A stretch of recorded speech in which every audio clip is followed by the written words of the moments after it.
ছাত্ৰ চিন্ময় গগৈ দেৱী উচ্চতৰ মাধ্যমিক বিদ্যালয়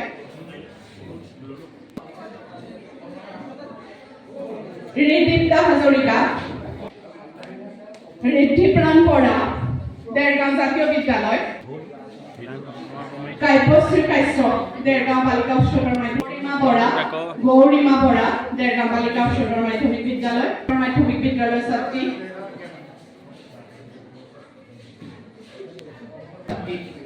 জাগৃতি নেওগ আৰু নিকু ফুকন তথা শক্তি আৰু উদ্যমৰ এগৰাকী প্ৰতীক স্বৰূপ আমাৰ সকলোৰে শ্ৰদ্ধাৰ জাহ্নৱী ধাৱন বাইদেউ, এই বিদ্যালয়খনিৰ সন্মানীয় শিক্ষক শিক্ষয়িত্ৰীসকল, শ্ৰদ্ধাৰ অতিথিবৃন্দ, সুধীবৃন্দ, অসমৰ বিভিন্ন প্ৰান্তৰ বিদ্যালয়সমূহৰ পৰা এই হুদৌ অসম আন্তঃবিদ্যালয় তৰ্ক প্ৰতিযোগিতাত অংশগ্ৰহণ কৰিবলৈ অহা মোৰ স্নেহভাজন প্ৰতিযোগীসকল আৰু এই বিদ্যালয়ৰ মাধ্যমিক বিদ্যালয়ৰ যুটীয়া উদ্যোগত আন্তঃ মহাবিদ্যালয় পৰ্যায়ত এই হুদৌ অসম তৰ্ক প্ৰতিযোগিতাখনি ত্ৰয়োদশ সংখ্যক বৰ্ষৰ বাবে আয়োজন কৰি তেওঁলোকে যি উদ্যম আৰু প্ৰয়াসৰ নিৰৱচ্ছিন্ন শ্ৰীযুত চিদানন্দ পাঠক ডাঙৰীয়া আৰু এই তৰ্ক প্ৰতিযোগিতাখনিৰ সন্মানীয় উদ্বোধক শ্ৰীযুত দামোদৰ চিন্তাৰ উদ্বেগ যোগাই কিবা এটা বিষয় বস্তু প্ৰতিযোগীসকলৰ বাবে মই কেইটামান কথা ইয়াতে মই প্ৰথমতে উল্লেখ কৰি দিব বিচাৰিছোঁ যে আজিৰ তৰ্ক প্ৰতিযোগিতাৰ বিষয় হৈছে কৃত্ৰিম বুদ্ধিমত্তাৰ প্ৰয়োগে উচ্চ শিক্ষাৰ গুণগত মান আৰু পৰিসৰ উন্নীত কৰিব। AI application.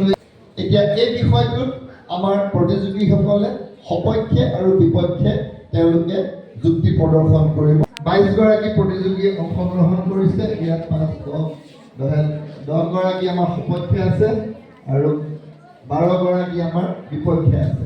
গতিকে এই বিষয়টো এতিয়া সদনত আনুষ্ঠানিকভাৱে উপস্থাপন কৰিব সপক্ষ বেঞ্চৰ পৰা, অৰ্থাৎ আমাৰ ট্ৰেজাৰী বেঞ্চ বুলি কয়, সপক্ষ দলৰ পৰা এজনে আমাৰ ইয়াৰ পৰা লটাৰীযোগে নাম টানিব, যিজনে বিষয়টো উপস্থাপন কৰিব তেখেতে মোভাৰ সময় 4 মিনিট সময় পাব। আৰু তাৰপিছত আমি বিপক্ষ দলৰ পৰা এজন বিৰোধী দলৰ আমি নেতা নিৰ্বাচন কৰিম। একেই লটাৰী প্ৰক্ৰিয়াৰে তেখেতে বিষয়টো বিৰোধিতা কৰি পেলাই তেখেতে বিষয়টো আৰম্ভণি কৰিব আৰু তাৰ পাছত এবাৰ সপক্ষে এবাৰ বিপক্ষে আমি লটাৰী যোগে নাম উলিয়াই পেলাই এগৰাকীয়ে তেওঁলোকৰ যুক্তি প্ৰদৰ্শন কৰিব। বাকীসকল প্ৰতিযোগীৰ বাবে সময় 3 মিনিট থাকিব আৰু যেতিয়া দুয়োটা পক্ষৰ পৰা সপক্ষ আৰু বিপক্ষৰ পৰা যুক্তি সময় পাব তাৰ বাবে তেওঁ কোনো নম্বৰ বা তেখেতৰ বিচাৰৰ আওতালৈ অনা নহ'ব। এইখিনিয়ে মূল কথা।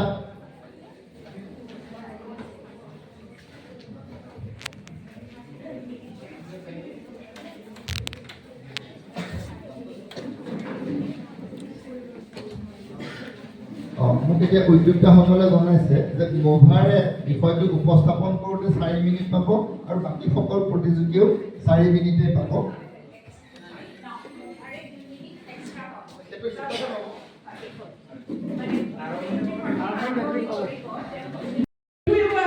প্ৰতিযোগীলৈ এটা বৃহৎ হাততালি পুনৰবাৰ সকলোৰে পৰা আশা কৰিছোঁ।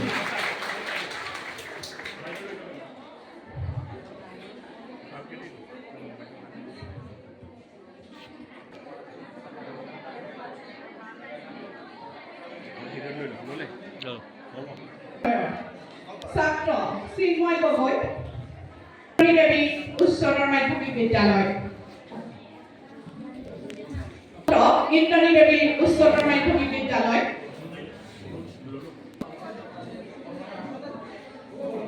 ঋদ্ধিপ্তা হাজৰিকা ঋদ্ধিপ্ৰাণ বৰা দেৰগাঁও জাতীয় বিদ্যালয় কাব্যশ্ৰী কাশ্যপ দেৰগাঁও বালিকা উচ্চতৰ মাধ্যমিক গৌৰীমা বৰা দেৰগাঁও বালিকা উচ্চতৰ মাধ্যমিক বিদ্যালয় ছাত্ৰী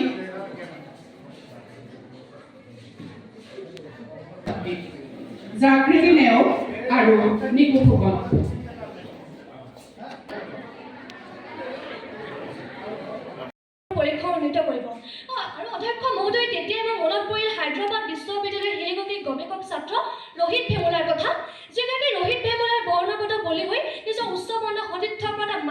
নিৰ্যাতনৰ বাবে নিজৰ আৱাসত আত্মহত্যাৰ দৰে চৰম পথ বাছি লৈছিল। যিটো সময়ত ভাৰতবৰ্ষৰ শিক্ষামন্ত্ৰী ধৰ্মেন্দ্ৰ প্ৰধানে উল্লেখ কৰিছে যে ভাৰতবৰ্ষৰ উচ্চ শিক্ষা প্ৰতিষ্ঠানসমূহত 2014 বৰ্ষৰ পৰা 2021 বৰ্ষৰ সময়ছোৱাত 122গৰাকী শিক্ষাৰ্থী বৰ্ণগত বলি হোৱা আত্মহত্যাৰ দৰে পথ বাছি ল'বলৈ বাধ্য হৈছিল। গতিকে তেনেকুৱা এটা প্ৰেক্ষাপটত কৃত্ৰিম বুদ্ধিমত্তাৰ প্ৰয়োগে শিক্ষাৰ্থীৰ শৈক্ষিক বিকাশ আজিৰ বিৰোধিতা জনোৱাৰ প্ৰয়োজন বোধ কৰিছিল।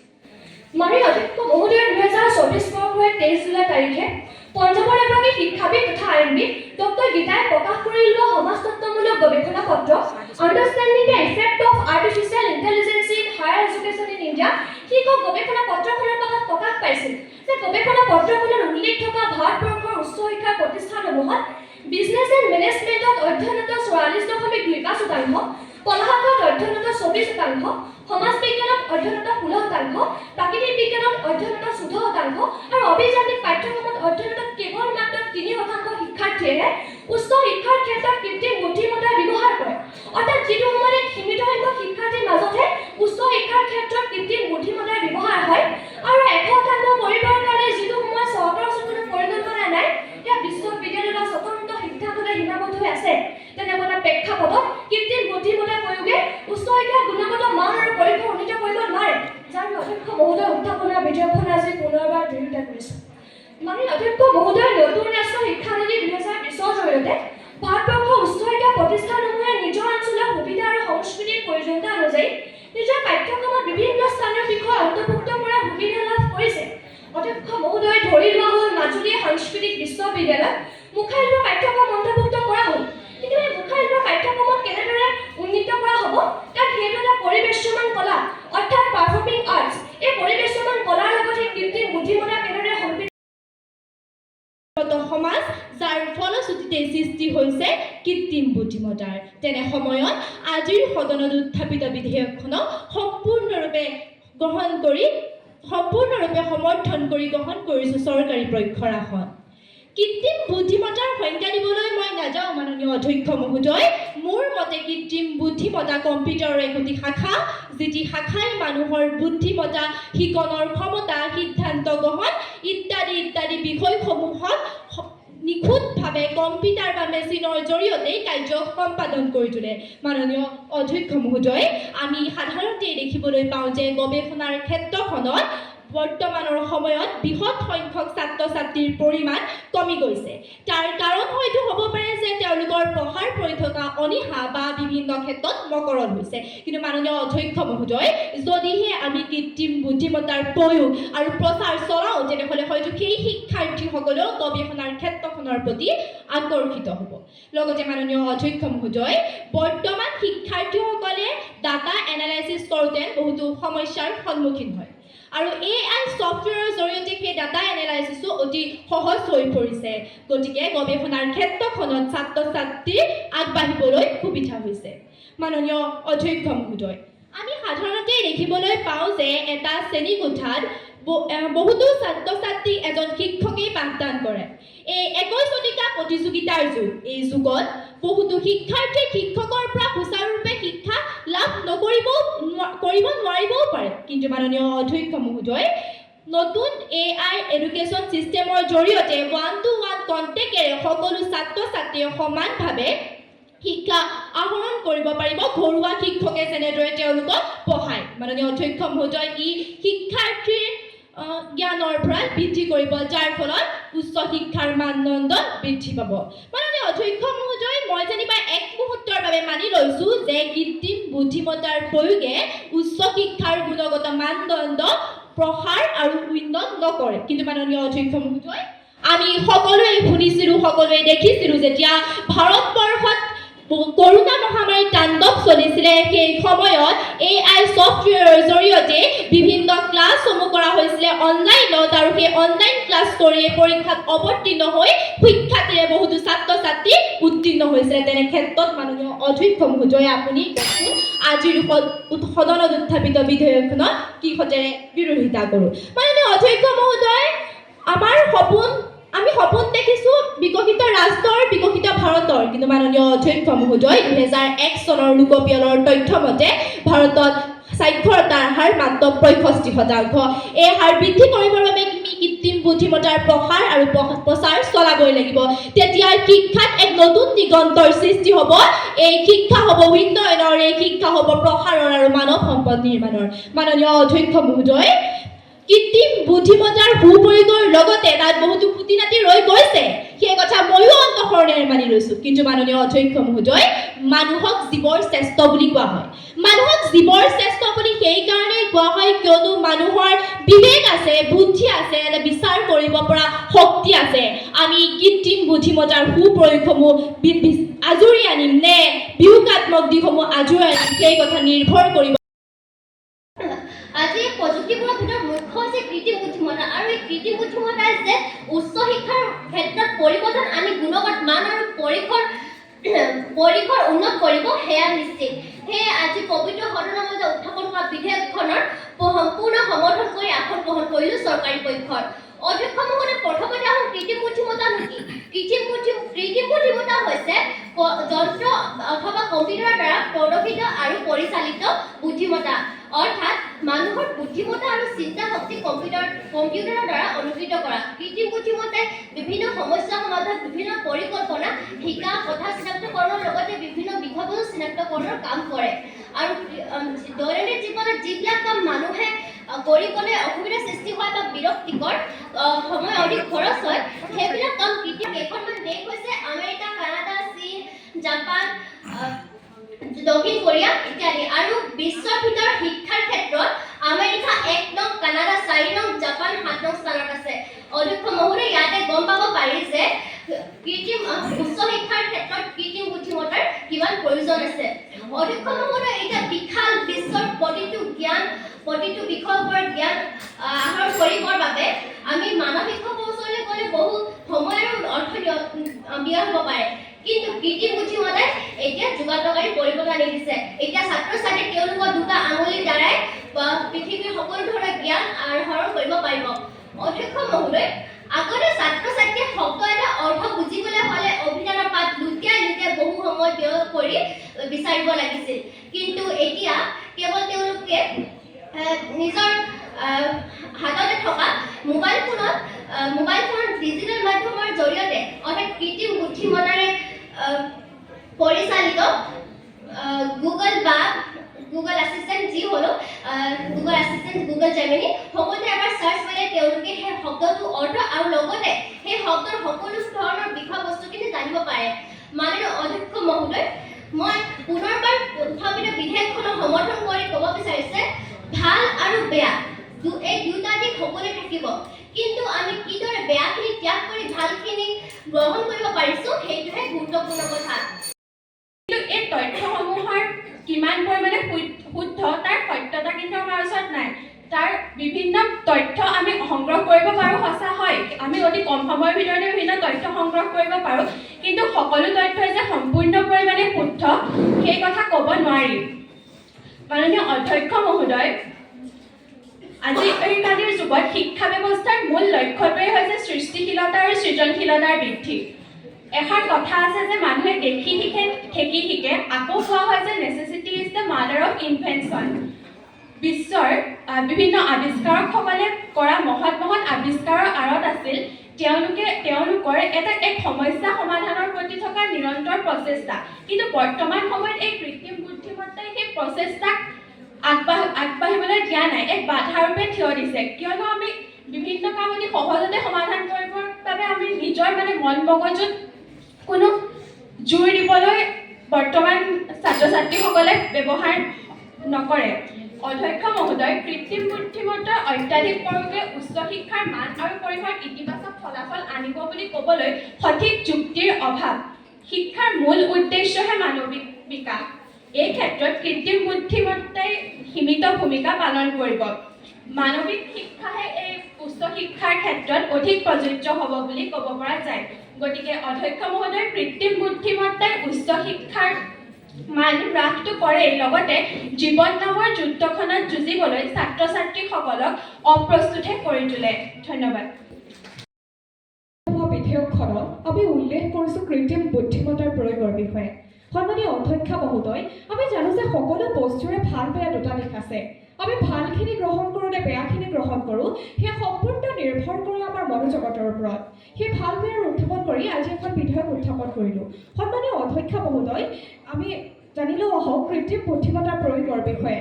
এতিয়া একবিংশ শতিকাৰ যুগ, এটা সময় আছিল যেতিয়া মানুহে এঠাইৰ পৰা আন এঠাইলৈ যাবলৈ ঘোঁৰা গাড়ী গৰু গাড়ীৰ সহায়ত অহা যোৱা কৰিছিল।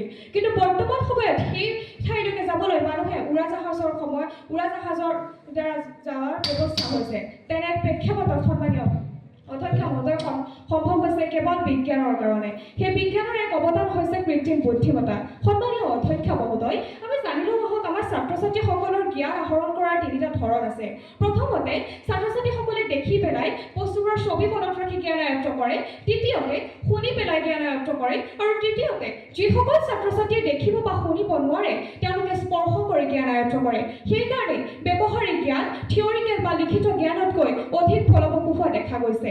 সন্মানীয় অধ্যক্ষ মহোদয়, আমাৰ ছাত্ৰ ছাত্ৰীসকল অসমীয়া ইংৰাজী সমাজ বিজ্ঞান মাধ্যমত পাৰ্গত হোৱাৰ পিছতো গণিতৰ ত্ৰিকোণমিতি বীজগণিতৰ সূত্ৰৰ জটিলতাত সোমাই পৰি পাৰ কৰিব নোৱাৰে হাইস্কুল শিক্ষান্তৰ দেউনা। তেনে সন্ধিক্ষণত সন্মানীয় অধ্যক্ষ মহোদয়, কৃত্ৰিম বুদ্ধিমত্তাৰ প্ৰয়োগৰ ফলত যদি আমি ছাত্ৰ ছাত্ৰীসকলক সৰুৰে পৰাই অৰ্থাৎ প্ৰাথমিক অৱস্থাৰ পৰাই বুদ্ধিমত্তাৰ সহায়ত নিজৰ সুবিধাৰ্থে নিজৰ ভাষালৈ আনি সেই কিতাপখন গ্ৰন্থ অধ্যয়ন কৰিবলৈ সম্ভৱ হৈ উঠিছে। সঁচা কথা সন্মানীয় অধ্যক্ষ মহোদয়, কৃত্ৰিম বুদ্ধিমত্তাই বৰ্তমান সমাজত বহুত দিছে যদিও ই এতিয়ালৈকে মানুহৰ দৰে কাৰ্য কৰিব পৰা হোৱাগৈ নাই। কিন্তু ইয়াৰ অৰ্থ এয়া নহয় যে ভৱিষ্যতৰ কাৰ্য সম্পন্ন কৰিব নোৱাৰিব। সম্পূৰ্ণ মানুহৰ দৰে নোৱাৰিলেও প্ৰায় 90-95% কাৰ্য কৰিব পৰাৰ সম্ভাৱনা। বৰ্তমান সময়ত কৃত্ৰিম বুদ্ধিমত্তাই আমাক এক কলমৰ ভিতৰতে হাততে অধিক তথ্য যোগান ধৰাৰ উপৰিও মানুহৰ মুখ চাই মোবাইলৰ লক খোলাৰ দৰে কাৰ্য সম্পন্ন কৰিবলৈ সক্ষম হৈ উঠিছে। তেনে প্ৰেক্ষাপটত সন্মানীয় অধ্যক্ষ মহোদয়, সত্যক স্বীকাৰ কৰোঁ বাবে পুনৰবাৰ সমৰ্থন জনাইছোঁ আজিৰ বিধেয়কখনৰ। সন্মানীয় অধ্যক্ষ মহোদয়, আমি সেই বিষয়টোৰ ওপৰত গভীৰভাৱে অধ্যয়ন কৰিব লাগিব। কিন্তু বৰ্তমান সময়ত এই কৃত্ৰিম বুদ্ধিমত্তাৰ যি আগমনৰ ফলত আমি যি বিভিন্ন প্ৰশ্ন আমাৰ মনত উদয় হোৱা বিভিন্ন সৰু বৰ প্ৰশ্নৰ উত্তৰ আমি অতি কম সময়ৰ ভিতৰতে কোনো কষ্ট নকৰাকৈ পাবলৈ সক্ষম হৈছোঁ, যাৰ ফলত শিক্ষাৰ্থীসকলৰ গভীৰ অধ্যয়নৰ প্ৰতি আগ্ৰহ ক্ৰমান্বয়ে কমি আহিছে। যাৰ ফলস্বৰূপে পুথিভঁৰাল বুদ্ধিমত্তাই উচ্চ শিক্ষাৰ গুণগত মান বৃদ্ধিটো নকৰে বৰঞ্চ হ্ৰাসহে কৰে। অধ্যক্ষ মহোদয়, বৰ্তমান সময়ত বিজ্ঞান প্ৰযুক্তিৰ উন্নতিৰ লগে লগে যি পৰিৱৰ্তন দেখা দিছে, সেই পৰিৱৰ্তনৰ লগত খোজ মিলাই আগবাঢ়ি যোৱাটো উচিত যদিও এই কৃত্ৰিম বুদ্ধিমত্তা শিক্ষাৰ ক্ষেত্ৰত প্ৰয়োগক আমি একেষাৰতে ভৰ দিব নোৱাৰোঁ। কিয়নো কৃত্ৰিম বুদ্ধিমত্তাৰ অধিক প্ৰয়োগে শিক্ষাৰ মূল দাৰ্শনিক আৰু আত্মিক দিশটো ধ্বংস কৰি আনিছে। শিক্ষা ব্যৱস্থাত ছাত্ৰ ছাত্ৰী আৰু শিক্ষকৰ মাজত থকা যি ব্যক্তিগত সংযোগ, আৱেগিক সম্পৰ্ক আদি কৃত্ৰিম বুদ্ধিমত্তাই ক্ৰমাৎ শেষ কৰি আনিছে। ফলস্বৰূপে শিক্ষাৰ পৰিসৰ বৃদ্ধি হৈছে বুলি ক'ব পাৰি, কিন্তু এই গুণগত বিকাশৰ ক্ষেত্ৰত কোনো অৰিহণা যোগোৱা আমাৰ পৰিলক্ষিত হোৱা নাই। চৰকাৰী পক্ষৰ উদ্যোগগৰাকীয়ে কৈছিলে যে গুগল আদিৰ জৰিয়তে আমি বিভিন্ন সকলোৰে আগত বিশেষকৈ যুৱতী স্মাৰক ন্যাসৰ লগত সহযোগ কৰিবা। আৰু আজিৰ প্ৰতিযোগিতাত যিসকলে সাফল্য লাভ কৰিছা তেওঁলোকলৈ মোৰ অভিনন্দন থাকিল। যিসকলে হয়তো আহিছিলা কিবা কিবি কাৰণত বিচাৰকৰ দৃষ্টিত সফলতা লাভ কৰা নহ'ল, আৰু সেই মানপত্ৰৰ স্মাৰকে তোমালোকক ভৱিষ্যতলৈ আগবাঢ়ি যোৱাত সহায় সহযোগিতা কৰিব। মই ভাবোঁ তোমালোকে আজিৰ দিনটোত কিবা এটা অৰ্জন কৰিছা আৰু সেই অৰ্জনকে সাৰোগত কৰি ভৱিষ্যতলৈ আগবাঢ়ি যাবা। ধন্যবাদ।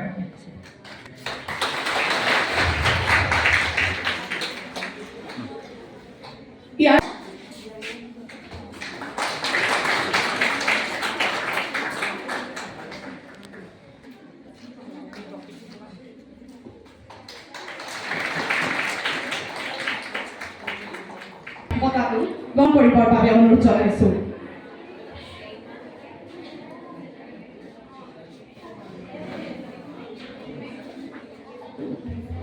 বঁটাটি দিয়াত বিদ্যালয়ৰ অধ্যক্ষ চিদানন্দ পাঠক ছাৰকো সহযোগিতা আগবঢ়াবৰ বাবে অনুৰোধ জনাইছোঁ। এটা পৰিচালিত মানৱ দ্বাৰা কৰা হয়, যাকে কৃত্ৰিম বুদ্ধিমত্তা বুলি কোৱা হয়। ইয়াক ইংৰাজীত আৰ্টিফিচিয়েল ইণ্টেলিজেঞ্চ বুলি কোৱা হয়। ইয়াৰ সৃষ্টি আৰু মূল ব্যক্তিজনেই হৈছে এলান টিউৰিং।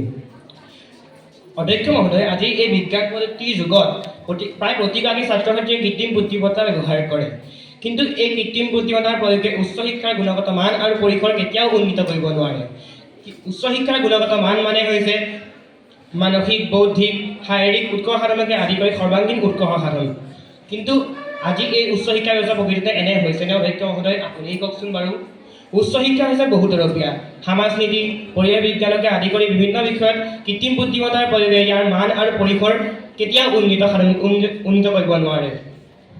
বিভিন্ন বিষয়ৰ ক্ষেত্ৰত আমি যন্ত্ৰ নিৰ্ভৰশীলতা আৰু আনৰ সহায় বিচাৰিলে পৰ নিৰ্ভৰশীল মানসিকতাৰ পৰিচয় নিদিয়ে জানো অধ্যক্ষ মহোদয়?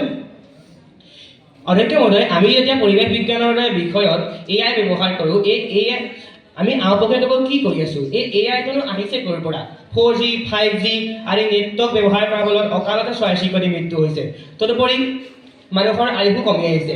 এনে সময়ত আমি এই কৃত্ৰিম বুদ্ধিমত্তাক উচ্চ শিক্ষাত অত্যাধিক ব্যৱহাৰ কৰা দিয়া প্ৰয়োজন আছে জানো অধ্যক্ষ মহোদয়? আপুনি কওকচোন বাৰু। পৃথিৱীৰ অনেক আঞ্চলিক ভাষা আছে যাৰ বিষয়ে কৃত্ৰিম বুদ্ধিমত্তাই শুদ্ধ তথ্য দিব নোৱাৰে। উদাহৰণস্বৰূপে যদি আমি কোনোবা এটি ভাষাৰ পৰা গুগল ট্ৰেন্সলেটৰ যোগেদি অসমীয়া ভাষালৈ এটি কবিতা অনুবাদ কৰোঁ, তাৰ সকলো অৰ্থই সলনি হৈ যায় দেখা পাওঁ। কিয়নো ভাষা এটাৰ বিভিন্ন ধৰণৰ তালিকা থাকে আৰু এইটো এটা ভাষা বা আন এটা ভাষালৈ ৰূপান্তৰ কৰাৰ ক্ষেত্ৰত যথেষ্ট জটিলতাৰ সৃষ্টি হয়। অধ্যক্ষ মহোদয়, এই বাক্যমেখাৰ লক্ষ্য কৰক। এইটো হৈছে অসমীয়া ভাষাত প্ৰচলিত এটি আপ্ত বাক্য। ৰূপেটো কি কৰে, গুণেহে ধৰে। এইটো যেতিয়া মই মেটা এআইক সুধিছিলোঁ, তেতিয়া মই উত্তৰ পালোঁ যে সৌন্দৰ্য কৰে, কিন্তু যাৰ প্ৰকৃত ইংৰাজী উত্তৰ হ'ব লাগিছিলে বিউটি ইজ বিউটি ডাজ। মোৰ সপক্ষে দলৰ কেইগৰাকীমান বক্তাই কৈছিল যে গুগল, ChatGPT আদিৰ দৰে ব্যৱস্থাৰ পৰা তথ্য সোনকালে পাব পাৰি, কিন্তু এনেধৰণে ভুল তথ্য পাব পাৰি। এনেধৰণৰ ভুল তথ্যই কেতিয়াও উচ্চ শিক্ষাৰ গুণগত মান আৰু পৰিসৰ বৃদ্ধি কৰিব নোৱাৰে। তদুপৰি অসমীয়া ভাষাত এনে কিছুমান কথা আছে যিবোৰে আওপকীয়াকৈ অৰ্থ প্ৰকাশ কৰে, যেনে গুৰুতকৈ শিষ্য সিয়ান, খুচৰি খুচৰি লয় জ্ঞান। এই বাক্যটিৰ অৰ্থ হৈছে শিষ্যই গুৰুতকৈ অধিক সাধনা কৰা। এই সাধনা হ'ব লাগিব একান্তপতীয়া, নিৰৱচ্ছিন্ন আৰু নিৰতৰি কৰা সাধনা, তেতিয়াহে এই সাধনাৰ ফল লাভ কৰিব পাৰিম। কিন্তু কৃত্ৰিম বুদ্ধিমত্তাই কৰা সাধনাই সেই সাধনাক ঢুকিকৈ পাব নোৱাৰে। অল্পবিদ্যা ভয়ংকৰ নহয় জানো অধ্যক্ষ মহোদয়? সেয়েহে সাধনা হ'ব লাগিব কাক দৃষ্টি বক ধ্যান চন নিদ্ৰা তথৈবচ অল্প শাৰীৰিক গৃহ ত্যাগী পঞ্চইত্ৰে ছাত্ৰ লক্ষণ। অধ্যক্ষ মহোদয়, এই চিত্ৰখন লক্ষ্য কৰক। এই চিত্ৰখন হৈছে ইউটিউবৰ ভূষণ মাদকে বিগত মাহত চীন দেশ ভ্ৰমণ কৰাৰ চিত্ৰ। এই চিত্ৰখনত দেখুওৱাৰ দৰে তেওঁ চীন দেশত স্বয়ংচালিত বাহনত চলাফিৰা কৰিছিল, এই সৃষ্টি কৰিছে। এই বাহনবোৰত এনে প্ৰক্ৰিয়াৰ ফলত বৃত্তিগত শিক্ষা আৰু মানৱ সম্পদৰ প্ৰতি ভাবুকি অহা নাই জানো অধ্যক্ষ মহোদয়? যি প্ৰক্ৰিয়া এখন দেশৰ মানৱ সম্পদৰ প্ৰতি ভাবুকি আনি নিবনুৱাৰ সৃষ্টি কৰিছে, সেই প্ৰক্ৰিয়াত কেনেকৈ উচ্চ শিক্ষাৰ গুণগত মান আৰু পৰিসৰ বৃদ্ধি কৰিব অধ্যক্ষ মহোদয়, আপুনি কওকচোন বাৰু। তদুপৰি প্ৰাপ্ত তথ্য অনুসৰি আৰু 5 বছৰৰ পিছত উচ্চ শিক্ষাৰ কাৰণে প্ৰায় 29% লোকে নিজৰ কৰ্মসংস্থাপন হেৰুৱাৰ আশংকা আছে। বৰ্তমান যে হেৰুৱা নাই সেইটোও নহয়। এই চিত্ৰখন লক্ষ্য কৰক। এই চিত্ৰখন হৈছে আইফোন নিৰ্মাতা কোম্পানী ফক্সকনৰ। ইয়াত দেখুৱাৰে প্ৰায় 80,000 শ্ৰমিকৰ সলনি ৰবটে কাম কৰিছে। তাৰ ফলত উচ্চ শিক্ষিত হৈ ভাবুকি অহা নাই জানো অধ্যক্ষ মহোদয়? এটা কথা স্পষ্ট কৰি দিব বিচাৰিছো যে কৃত্ৰিম বুদ্ধিমত্তা কেতিয়াও উচ্চ শিক্ষাৰ গুণগত মান আৰু পৰিসৰ উন্নীত কৰাৰ একমাত্ৰ পথ নহয়। ই কেৱল উচ্চ শিক্ষাৰ গুণগত মান আৰু পৰিসৰ উন্নীত কৰিব বুলিহে আজিৰ সদনত সন্মানীয় চৰকাৰী পক্ষৰ দলপতিগৰাকীয়ে উত্থাপিত কৰিছে। মাননীয় অধ্যক্ষ মহোদয়, আজিৰ সদনত বিধেয়কখনত কতো অত্যাধিক বা অধিক শব্দটো উল্লেখ কৰা হোৱা নাই। সেয়েহে বিৰোধী পক্ষৰ সদস্যগৰাকীৰ নিজৰ যুক্তি আগবঢ়োৱাত ইমানেই উৎসুক হৈ পৰিল যে বিধেয়কখন চালি জাৰি চাবলৈও তাৰ সময় নোলাল। মাননীয় অধ্যক্ষ মহোদয়, এতিয়া আহিছো উচ্চ শিক্ষাৰ পৰিসৰ উন্নীত কৰাৰ বিষয়টোলৈ।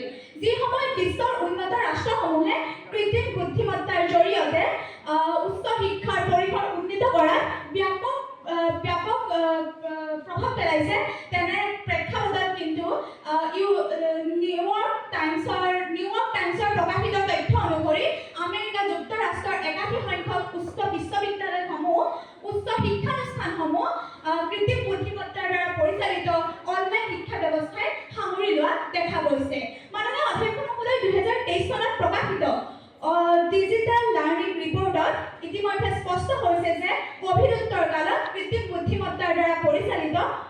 শিক্ষা ব্যৱস্থাই শিক্ষাৰ্থীৰ অংশগ্ৰহণৰ হাৰ 40% বৃদ্ধি কৰিছে।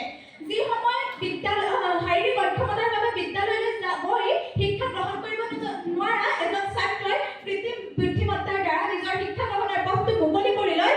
যি সময়ত কৰ্মব্যস্ততাৰ বাবে আধৰুৱাতে শিক্ষা শেষ কৰা এজন ব্যক্তিয়ে কৃত্ৰিম বুদ্ধিমত্তাৰ দ্বাৰা নিজৰ উচ্চ শিক্ষা গ্ৰহণৰ হাবিয়াসটো পূৰণ কৰিবলৈ সক্ষম হয়, সেই তেতিয়াই প্ৰমাণ হয় যে এই কৃত্ৰিম বুদ্ধিমত্তাই উচ্চ শিক্ষাৰ পৰিসৰ উন্নীত কৰিব। মাননীয় অধ্যক্ষ মহোদয়, উচ্চ শিক্ষাৰ গুণগত মান নিৰূপণৰ দুটা মূল মাপকাঠি হৈছে শৈক্ষিক মানদণ্ডৰ বিকাশ আৰু উদ্ভাৱন আৰু গৱেষণা ব্যৱস্থাৰ উন্নয়ন। মিচিগান বিশ্ববিদ্যালয়ে প্ৰকাশ কৰা এক সমীক্ষাৰ তথ্য অনুসৰি প্ৰায় 85% শিক্ষাৰ্থীৰ শৈক্ষিক দক্ষতা বৃদ্ধি পাইছে আৰু প্ৰায় 75% গৱেষকে এটা কথা প্ৰকাশ কৰিছে যে কৃত্ৰিম বুদ্ধিমত্তাৰ দ্বাৰা পৰিচালিত তথ্য প্ৰযুক্তিয়ে উদ্ভাৱন আৰু গৱেষণা ব্যৱস্থাত এক অনন্য গতি প্ৰদান কৰিছে। যি সময় ভাৰত চৰকাৰৰ তথ্য প্ৰযুক্তি মন্ত্ৰালয়ে 8টা গুৰুত্বপূৰ্ণ দিশত IITৰ দৰে উচ্চ শিক্ষানুষ্ঠানসমূহত কৃত্ৰিম বুদ্ধিমত্তা প্ৰয়োগৰ আঁচনি লৈছে, যাক ৰাষ্ট্ৰীয় শিক্ষানীতিৰ এটা গুৰুত্বপূৰ্ণ বিষয়ৰূপে সামৰি লৈছে। যি সময়ত সেৱাই AIN ৰবটিক্সক এটা ঐচ্ছিক বিষয়ৰূপে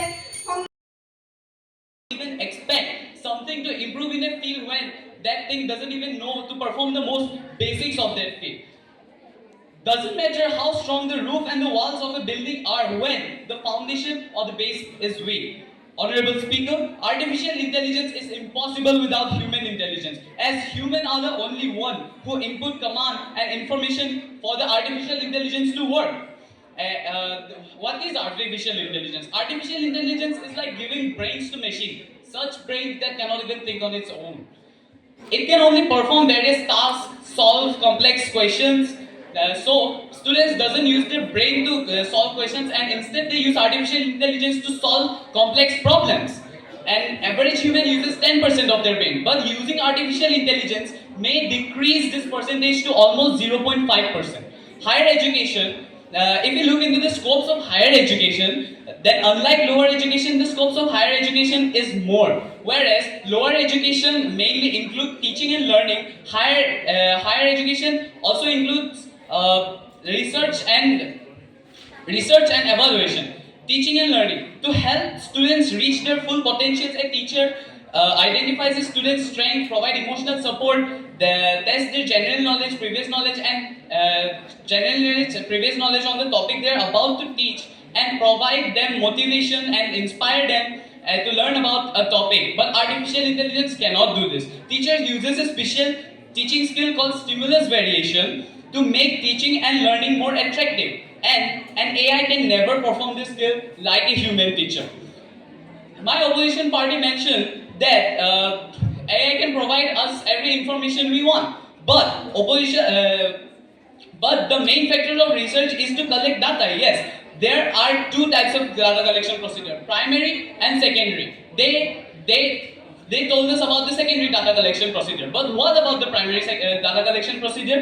Although they can provide the secondary data collection, I don't think so they can provide the primary data, as they don't know what is happening in our surrounding. Until and unless people don't upload the information to artificial intelligence, I don't think so they can answer us. For evaluation test of students, the way how human teacher fulfill all the factors of evaluation, that is knowledge, understanding, application and skill, can an artificial intelligence do that? Honorable Speaker, I'm very proud to say that I live in a society where great scholars like Nagarjuna, Vibhuti Chandra, Danashila, Subhagata, Aryabhatta, Panini and many more discovered and invented so many things in a period where technology was not even invented.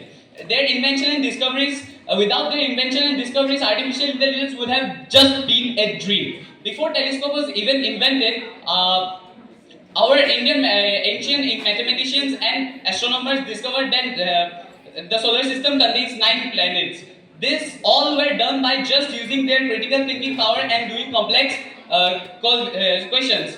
Since people started using artificial intelligence in everything, their critical thinking capabilities and problem solving skills were severely decreased. Why don't we recreate our ancient universities like Takshashila, Nalanda, Valavi, Vikramshila, etc., where no technologies were used, but still the students were far more better and obedient to our কয় যে কৃত্ৰিম বুদ্ধিমত্তাৰ প্ৰয়োগে উচ্চ শিক্ষাৰ গুণগত মান আৰু পৰীক্ষাৰ উন্নীত কৰিব।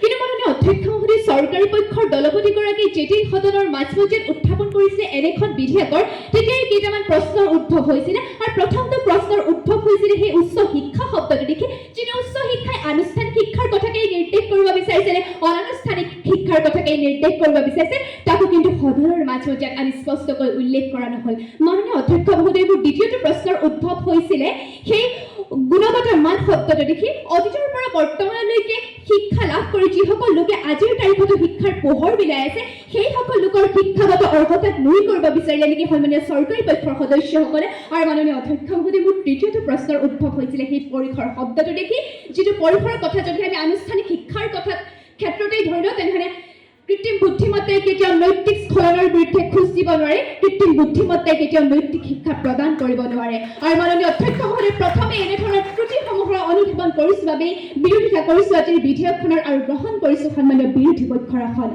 সাম্প্ৰতিক সময়ত আটাইতকৈ গুৰুত্বপূৰ্ণ হৈ পৰিছে নৈতিক শিক্ষা। আৰু এই নৈতিক শিক্ষা যদিহে কৃত্ৰিম বুদ্ধিমত্তাৰ জৰিয়তে প্ৰয়োগ কৰিব পাৰিব বুলি আমাৰ চৰকাৰী পক্ষৰ সদস্যসকলে সদনৰ মাজমজিয়াত বহুত ডাঠ কৰি ক'ব পাৰে, তেনেহ'লে বাহ দি গ্ৰহণ কৰিম সন্মানীয় চৰকাৰী পক্ষৰ আসন। কাৰণ মাননীয় অধ্যক্ষ মহোদয়, APJ আব্দুল কালামে তাহানিতেই কৈ থৈ গৈছিলে যে শিক্ষাৰ গুণগত মান নিৰ্ভৰ কৰিব নৈতিক শিক্ষাৰ ব্যাপকতা আৰু প্ৰসাৰতাৰ ওপৰত। কিন্তু মাননীয় অধ্যক্ষ মহোদয়, কৃত্ৰিম বুদ্ধিমত্তাই মানুহৰ বুদ্ধিমত্তাকো এক প্ৰকাৰৰ মূল্যহীনহে কৰি তুলিব। আৰু তেতিয়াই প্ৰাসংগিক হৈ পৰিব এষাৰ বাক্য যে আছে গৰু নাবাই হাল, থকাতকৈ নথকাই ভাল। হয় মাননীয় অধ্যক্ষ মহোদয়, অৰ্থাৎ মই ক'ব বিচাৰিছোঁ, যদিহে মানুহে কৃত্ৰিম বুদ্ধিমত্তাৰ ওপৰতে উচ্চ শিক্ষা গ্ৰহণ কৰিবৰ পৰা নিৰ্ভৰশীল হ'ব লগা হয়, তেনেহ'লে সেই শিক্ষা গ্ৰহণ কৰি মানুহে কৰিব কি?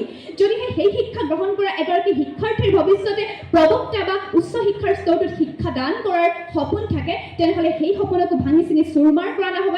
আজি সন্মানীয় সদনৰ মাজমজিয়াত বহি সেইসকল চৰকাৰী পক্ষৰ সদস্যই সেইসকল শিক্ষাৰ্থীক উদ্দেশ্যি তেনেহ'লে কওঁ যে তোমালোকে আৰু আজিৰ পৰা প্ৰবক্তা বা উচ্চ শিক্ষাৰ স্তৰটোত শিক্ষা দান কৰাৰ কথা সপোন দেখিব নালাগে। তোমালোকে তোমালোকৰ সপোনটোক সংকুচিত কৰি কেৱল মাত্ৰ প্ৰাথমিক আৰু মাধ্যমিক বিদ্যালয়ৰ শিক্ষক হোৱাৰহে সপোন দেখা। কাৰণ সদনৰ মাজমজিয়াত উত্থাপন কৰা হৈছে এনে এখন বিধেয়কৰ, আৰু এইখন বিধেয়ক যেতিয়া কাৰ্যকৰী হ'ব, তেতিয়াই কৃত্ৰিম বুদ্ধিমত্তাৰ প্ৰয়োগ উচ্চ শিক্ষাৰ ক্ষেত্ৰত কৰা হ'ব, আৰু তেতিয়াই শিক্ষকৰ প্ৰাসংগিকতা ক্ৰমাৎ নাইকিয়া হ'বলৈ ধৰিব। আৰু সেই অৱস্থাই শিক্ষাৰ পৰিসৰ ক্ৰমান্বয়ে সংকুচিতহে কৰি তুলিব। মাননীয় অধ্যক্ষ মহোদয়, কিন্তু যিখন ভাৰতবৰ্ষত আজি 1 কেজি আটাতকৈ 1 GB ডাটাৰ দাম বেছি, সেইখন ভাৰতবৰ্ষত চন্দ্ৰযান 3ৰ উৎক্ষেপণৰ সেই বিৰল দৃশ্যটো যেতিয়া প্ৰাথমিক বিদ্যালয়সমূহত দেখুৱাবলৈ নিৰ্দেশ দিছিলে, তেতিয়া কিন্তু বহুতো প্ৰাথমিক বিদ্যালয় নিৰ্ভৰ কৰিব লগা হৈছিলে একোটা মোবাইল ফোনৰ ওপৰত। অৰ্থাৎ যিখন ভাৰতবৰ্ষত সেই সামান্য পৰিকাঠামো, সেই আন্তঃগাঁথনিয়ে নিৰ্মাণ হোৱা নাই কৃত্ৰিম বুদ্ধিমত্তাৰ ক্ষেত্ৰত, তেনেহ'লে ভৱিষ্যতে কেনেকৈ উচ্চ শিক্ষাৰ ওপৰত কৃত্ৰিম বুদ্ধিমত্তাই নিৰ্ভৰশীল হ'ব। মাননীয় অধ্যক্ষ মহোদয়, আমি গুণগত শিক্ষাৰ কথা পাতি আছোঁ ঠিকেই, কিন্তু যেতিয়াই উচ্চ শিক্ষাৰ এটা পৰীক্ষা নেটৰ দৰে পৰীক্ষাত প্ৰশ্ন কাকত ফাদিলৰ জৰিয়তে কৃত্ৰিম বুদ্ধিমত্তাৰ জৰিয়তে কোনো শিক্ষাৰ্থী অনৈতিকভাৱে উত্তীৰ্ণ হোৱাৰ খবৰ পাওঁ, তেতিয়াই ক'বলৈ মন যায় যে নালাগে আমাক এনেধৰণৰ কৃত্ৰিম বুদ্ধিমত্তাৰ শিক্ষা, যিয়ে প্ৰকৃত শিক্ষিতৰ জন্ম দিয়াতকৈ কেৱল মাত্ৰ শৈক্ষিক দেউনা পাৰ কৰাৰ ওপৰতহে গুৰুত্ব আৰোপ কৰে। মাননীয় অধ্যক্ষ মহোদয়, যেতিয়াই এগৰাকী PhD গৱেষণাকাৰীয়ে 5 বছৰ গভীৰ গৱেষণা কৰাৰ অন্তত এখন PhD থেচিছ নিৰ্মাণ কৰি উলিয়াবলৈ সক্ষম হয়, তেনেস্থলত মাননীয় অধ্যক্ষ মহোদয়, অতিকে ব্যয়বহুল কৃত্ৰিম বুদ্ধিমত্তা যদিহে উচ্চ শিক্ষাৰ ক্ষেত্ৰত প্ৰয়োগ হয়, তেনেহ'লে কোনো এগৰাকী শিক্ষাৰ্থীয়ে 5 মিনিটতকৈ কম সময়ত তেনেখন থেচিছ নিৰ্মাণ কৰি উলিয়াব পাৰিব। আৰু এনেধৰণৰ শিক্ষাক